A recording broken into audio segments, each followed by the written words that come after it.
నా పేరు కిరణ్, నల్గొండ వాసిని.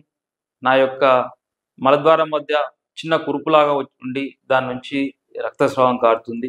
ఇది నాకు ఆల్మోస్ట్ ఒక 1, 2 ఇయర్స్ నుంచి ఈ సమస్యతో బాధపడుతున్నాను. దీనికి ఒక పరిష్కారం చెప్పండి అని అడుగుతున్నాను. మలద్వారం యొక్క చుట్టూలో ఏదైనా ఒక ప్రాంతంలో చిన్న కురుపులాగా ఉండి దాని నుంచి చీము గాని, లేకుంటే వాటర్ డిశ్చార్జ్ లాగా గాని, లేదంటే రక్తస్రావం లాంటి చీముతో కూడిన రక్తస్రావం కలగడం.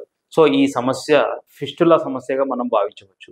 ఈ ఫిస్టులా సమస్యల్లో ముఖ్యంగా చాలామంది మెడిసిన్స్ వాడుతూ ఉంటారు. ఆ మెడిసిన్స్ వాడినంత కాలము దానికి మంచిగా పూర్తిగా తగ్గిపోయినట్టు అనిపిస్తుంటుంది. కానీ మెడిసిన్స్ మానేసిన కొన్ని రోజుల్లోనే మళ్ళీ దానిలో చీము నిండుకొని కొంచెం నొప్పిలాగా అనేది పగిలి మళ్ళీ దాని నుంచి చీము గాని, లేకుంటే చీముతో కూడిన రక్తస్రావం గాని కలుగుతుంది. కాబట్టి దీనికి పూర్తిగా శాశ్వతంగా పరిష్కారం కావాలనుకుంటే క్షారసూత్ర అనే చికిత్సను ఆయుర్వేదం మనకు అందించింది.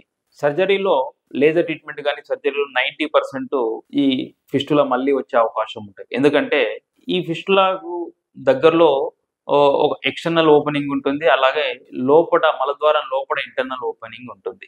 ఇదంతా కూడా ఒక ఫిస్టులా ట్రాక్ లాగా ఉంటుంది. దీనిలో సర్జరీ చేసినప్పుడు ఈ ఫిస్టులా ట్రాక్‌ను పూర్తిగా ఎక్స్టర్నల్ పార్ట్‌నంతా తొలగించేసి, కానీ మలద్వారం యొక్క అంటే మొదటి ప్రాంతంలో స్ఫింక్టర్ మసిల్ డిస్టర్బ్ చేయకుండా ఉండటానికి దాన్ని అలాగే వదిలేస్తారు సర్జరీ. కాబట్టి అక్కడ ప్రాంతంలో మళ్ళీ ఈ చీము పట్టి మళ్ళీ మొదటికొచ్చే అవకాశం ఉంది. కానీ క్షారసూత్ర విధానంలో ఈ క్షారసూత్ర మెడికేటెడ్ థ్రెడ్ అనేది ఆ ప్రాంతంలో కూడా స్ఫింక్టర్ మజిల్స్ కూడా సున్నితంగా కట్ చేయడం వల్ల మనకు ఈ ఫిస్టులా సమస్య మనకు పూర్తిగా శాశ్వతంగా క్షారసూత్ర విధానంలో మాత్రమే తగ్గిపోతుంది.